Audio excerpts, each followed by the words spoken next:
જય શ્રી કૃષ્ણ. પ્રિય વૈષ્ણવજનો, આજે આપણે પુષ્ટિ સત્સંગ સાગર ચેનલમાં આવતીકાલનો ઉત્સવ એટલે કે સંવત્સરનો ઉત્સવ, નવું વર્ષ, ગુડી પડવો જેને આપણે કહીએ, તો પુસ્તકની રીત અને ટિપ્પણીની રીત પણ કાલથી જ ચાલુ થાય છે.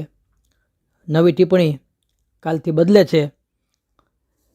તો એ વિશે આપણે સત્સંગ કરશું. એ પહેલાં જો આપે પુષ્ટિ સત્સંગ સાગર ચેનલને સબસ્ક્રાઈબ ન કરી હોય તો સબસ્ક્રાઈબ કરો તથા અન્ય વૈષ્ણવ મિત્રોને શેર કરો, જેથી કરીને સત્સંગના નવા નવા વિડીયોઝ તેમને સુધી પણ પહોંચી શકે. હવે આ વર્ષોત્સવનો જે પ્રકાર છે સેવાક્રમનો, તો એ ચૈત્ર સુદ એકમ એટલે કે સંવત્સરનો ઉત્સવ, વર્ષ ત્યાંથી ગણાય છે ને ચાલુ થાય છે, જેને નવું વર્ષ કહે છે. તો ચૈત્ર સુદ પક્ષના પહેલા દિવસે પૂર્ણ સૂર્યોદય, તો આ ચૈત્ર સુદ પક્ષના પહેલા દિવસે પૂર્ણ સૂર્યોદય સમયે બ્રહ્માએ જગતની ઉત્પત્તિ કરી હતી. એટલે નવા વર્ષનો આરંભ થયો હોવાથી નવું વર્ષ મનાય છે.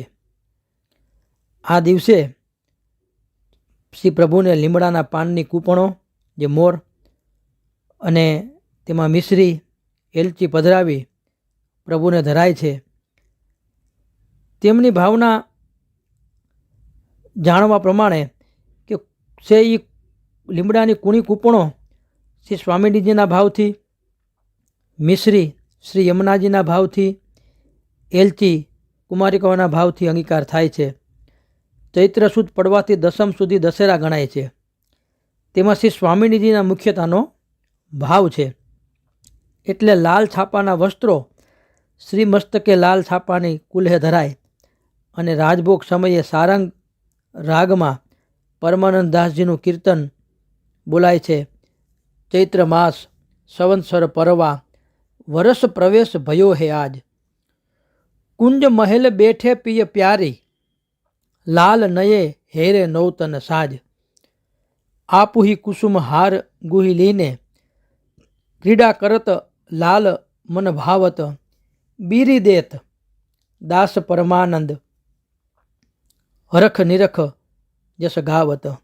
આ રીતનું પદ પણ બોલાય છે. તો ચૈત્ર માસ સંવત્સર,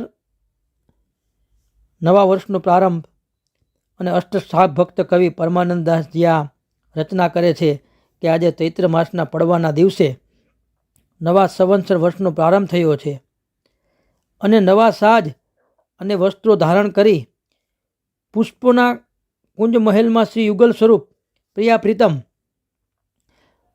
તો પ્રિયાજી બિરાજ્યા છે. પ્રીતમને શ્રી યુગલ સ્વરૂપ પોતાની શ્રી હસ્તથી પુષ્પમાળાઓ ગૂંથે છે અને પોતાને મનભાવથી રસમય ક્રીડાઓ કરે છે.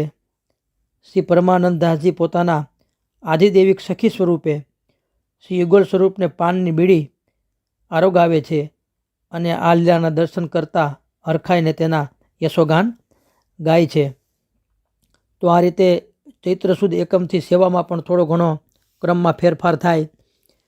સાજ લાલ છાપાનો આવે, વસ્ત્ર લાલ છાપાના, શિંગાર પાક ચંદ્રિકાનો ભારે શિંગાર, આભરણ હીરાના, બંધન માલ બંધાય, ગાદી તકિયા બગલ તકિયા, ખંડપાટની ગાદી તથા પેંડાની ગાદી બંનેની બાજુ લાલ મખમલ દેખાય અને સફેદી રહે એ રીતે અડધી સફેદી ગાદી પટ્ટા લાલ છાપાના ચડે.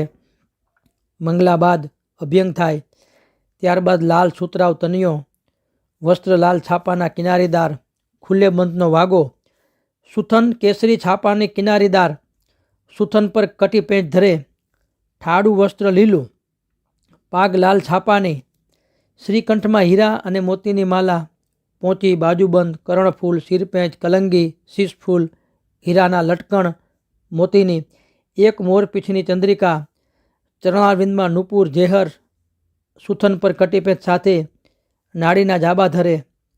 ત્યારબાદ ગોપીવલ્લભ ભોગ વાલ ભોગ નિત્ય મુજબ થાય.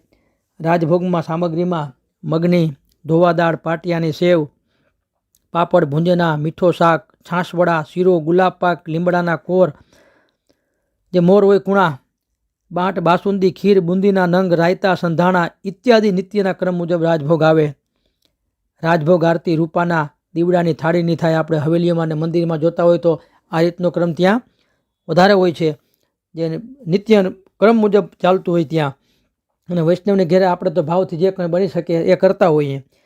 ત્યારબાદ દંડવત કરી આરસી બતાવી, વેણુવેત્ર વડા કરી, માલા વડી કરીને પંચાંગ વાંચી લીધા પછી શ્રીને અનુસર કરાવવા. તેમાં સૈયા મંદિરમાં સૈયા ઉપર લાલ છાપાની સુતરાવ ચાદર સંકેલી પાયતે ધરવી. જે શયન પછી પોઢાડતી વખતે વળી કરી સફેદ ચાદર ઓઢે. રાજભોગથી રાજભોગ ઉત્થાપન ભોગ સંધ્યા શયનમાં ફૂલના ઝાડ થતાં છૂટા ફૂલ ધરાય, બાકી નિત્ય મુજબ રહે.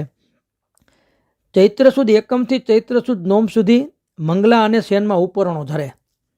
કેમ કે ઉષ્ણકાલની શરૂઆત છે એટલે ગરમીના હિસાબે જો વિશેષ ગરમી હોય તો આડબંધ ધરે. ચૈત્ર સુદ નોમથી મંગલામાં આડબંધ ધરે તો બાલ સ્વરૂપને ઓઢણી ધરે અને સંધ્યા આરતી બાદ કેવળ તણિયાથી બિરાજે તથા બાલ સ્વરૂપને ઓઢણી વળી થઈ જાય અને શયન ભોગ સેરા બાદ જોડ ધરે. જો દર્શન કરાવતા હોય તો આડબંધ ધરે તથા બાલ સ્વરૂપને ઓઢણી ધરાય. અષાઢ વદ એકમથી જ્યાં સુધી શીત ન પડે ત્યાં સુધી મંગલા અને શયનમાં ઉપરણ ધરે. જો શીત પડે તો આસો સુદ દસરા સુધી મંગલામાં દુલાઈ ઓઢે તથા શયનમાં વાગા રહે અને બાલ સ્વરૂપને મંગલા અને શયનમાં વાગા ધરે. આજથી દશેરા સુધી રાજભોગમાં અનુસરમાં સૈયાની સાંકળ ચઢે અને ઉત્થાપન પછી ઉતરી જાય. આજથી સૈયામાં સુજની બી છે. જે ઠાકોરજીનું સૈયાજી હોય એ સૈયાજીમાં કમલના ચિત્રવાળી, કેસરથી કમલના ચિત્રવાળી તેની ઉપર સફેદ ચાદર આવે જે દશેરા સુધી રહે. હવે એ આપ અહીં બતાવું છું કઈ રીતની સૈયાજી હોય ને કઈ રીતની એમાં કમલની ચિત્રવાળી, એ આપ વિડીયોમાં સ્પષ્ટ રીતે જોઈ શકો છો. આ રીતની કમલના ચિત્રવાળી સુજની હોય, આ રીતનું સૈયાજી ઠાકોરજીના હોય તો આ રીતે દશેરા સુધી એ કમલના ચિત્રવાળી સુજની રહે. અને કીર્તન પ્રકારમાં નિત્યમાં પ્રાત સમય ઉઠ શ્રી લક્ષ્મણ સુત કરીએ શ્રી લક્ષ્મણ સુત ગાન, નમો તરણી તનયા પરમ પુનિત જગ પાવની, જગાવામાં લાલન જાગો હો ભયો ભોર, કલેવામાં છગન મગન પ્યારે લાલ કીજીએ કલેવા, મંગલ ભોગ સરે ત્યારે મંગલમ મંગલમ વ્રજભૂમિ મંગલમ, મંગલા સન્મુખમાં મંગલ આરતી ગોપાલ કી માઈ, શિંગાર થાય ત્યારે આવો ગોપાલ શિંગાર બનાવું, શિંગાર સન્મુખમાં ચક્ર ચૂડામણી વ્રજ નૃપતિ રાધિકા રહે જहाँ પટ રાની, રાજભોગમાં છાકના પદ ગવાય, રાજભોગ સન્મુખમાં બલબલ આજ કી બાનિક. અને ચૈત્ર માસ સંવત્સર જે આપણે પરમાનંદદાસજીનું પાઠ છે એ ગવાય. પછી બીજું પદ ચૈત્ર માસ સંવત્સર પરિવા નયો પર્વ માયનો હે આજ, બ્રહ્મદાસનું એ પદ છે તે પણ ગવાય. સંધ્યા આરતી બનતે આવત માઈ વ્રજનાથ, શયન ભોગ આવે ત્યારે બ્યારુના પદ ગવાય. શયનને સન્મુખ અરિહું યા મગ નિકસી આય અચાનક, માનમાં લાલન આયેરી તેરે હિ ભવન માન મનાવત.